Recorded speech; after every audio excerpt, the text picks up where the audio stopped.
That's kind of nice. It frees up a little bit of space. We have this plugin called Air, essentially, where Nice. you just add the and Just it's hiss. so delish. Yeah, it's lives essentially that. I'm like, really? We paid for this?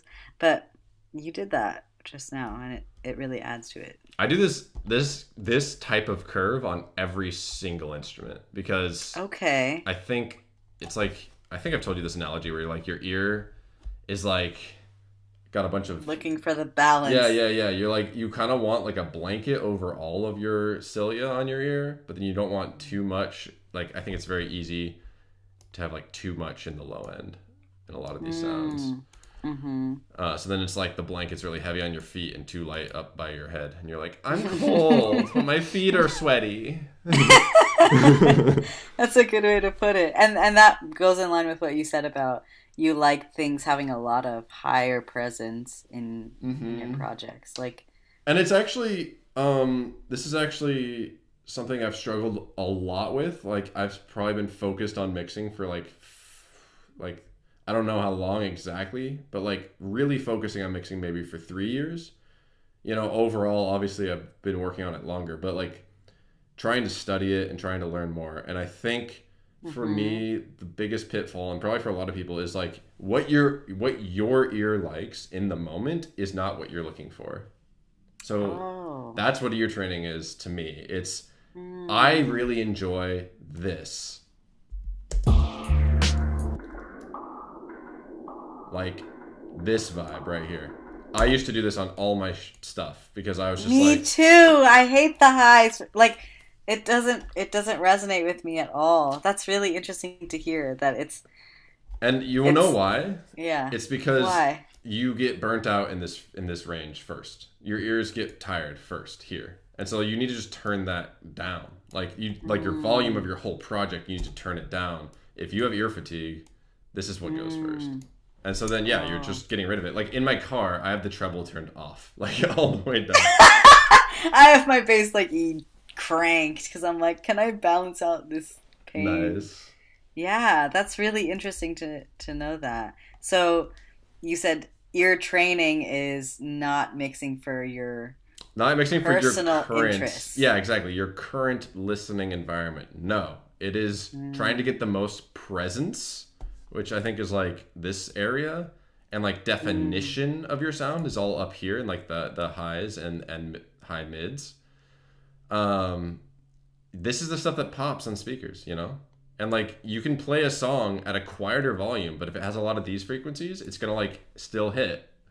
Like the bass, yes, it hits, it slaps when you're cranking your speakers, and you like don't want to like get rid of it entirely. Like, you know, a kick drum and a bass should occupy this range and they should slap, but like most speakers can't hear this range at all. So you cannot like put all like, and frankly, the kick drum slaps in like a 5 kilohertz range too.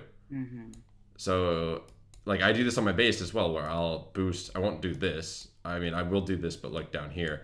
Right. And then you need to do this on your bass too. Like find that part of your bass where it's gonna like resonate. Everything, I give everything a subtle boost. Like I add presence on everything, kind of as a flat curve, and then I'll give everything kind of a subtle boost around where the noise really shines. The thing that makes, like in this case, it's you can straight see it, right? Like It's pulsing right there. yeah, you can just straight up see that. And if I boosted this, you know, it'd be kind of annoying. So I just wanted, that's what the 2 is for. That little bit. So mixing for a listening environment too. Like, are people typically going to be in their car with like the bass cranked, or are they going to listen to it on their phone? And True. like the bass needs to come through, even Right. in that higher mid. Yeah, that's interesting. That's super interesting. That's like a global mixing phenomenon, or like, and it's changing all the time, like culturally, like with the loudness wars and different listening platforms. It's like, yeah, Like the loudness wars are kind of over, except for on radio. Like that's why you provide a different master to radio. Like frankly, like take your nice, beautiful mix that you did and just throw a freaking drum bus on the entire mix, and just like, and like a an exciter and like a maximizer and just like kind of crush your mix if you're gonna hand it to a radio station, because Oh. the radio will play your song and it will come through loud. I don't know if that's changed recently, but that's why there was the loudness wars. And then online streaming platforms were like, nah, we'll just like cap it, slash even like Spotify will straight up like, there's like very specific tools you want to use to try and hit like a target LUFS. And like I'll just throw on if you're thinking about mastering your track, I'll just throw on Sure. Ozone and click the master assistant and it will try. I think there's a What are you going for? Is that what it prompted you? learn threshold. Yeah. And oh yeah, Oh. we could even do this right now just for fun. Let me actually turn down the output of this. I'm gonna take a bathroom break. Yeah, I'm feeling a little tired too. Yeah, you want to bounce? I think I might. No, But that's cool. if I hear I remember you mentioning guitar on top, so like is this something that can be resumable or Totally, absolutely. We can start. cool. We can continue this set sometime, or we can start a new set. I might even just Yeah. work on it, whatever. Sure. I think there's a lot of cool samples that people might want to use after the stream, but Yeah, it would be yeah. really enjoyable for me if we could like together, sometime go through and you'd be like, oh yeah, bounce that, like share that to Splice, because that is, I would like to use that on Splice, and then I could do that, Yes. We can totally do that. Like if you want to stream it or if we can just like do that Yeah, offline too. I'm happy offline's to. fine. Yeah, whatever. Totally. But yeah, we can do that some other time. Okay, sweet friend. This Yeah. was so fun. I had so much fun, truly. And thanks Amen.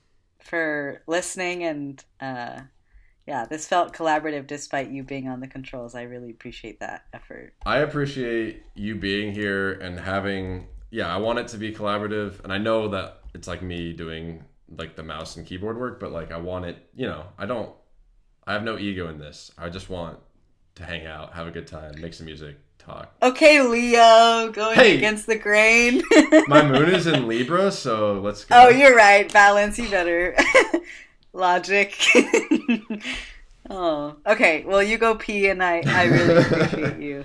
I really appreciate you too. I'm gonna I'll just end this stream here. So much love if y'all joined this stream. It was a lot of fun. Thank you so much to Danny for spending their beautiful Saturday morning / afternoon with me, making some music. Yes. I will be doing this a lot, so I don't know exactly. I know the next time I stream will be during the week.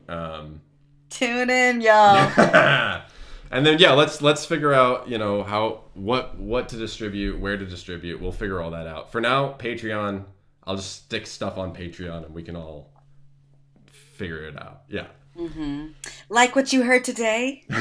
Please check out our what is it?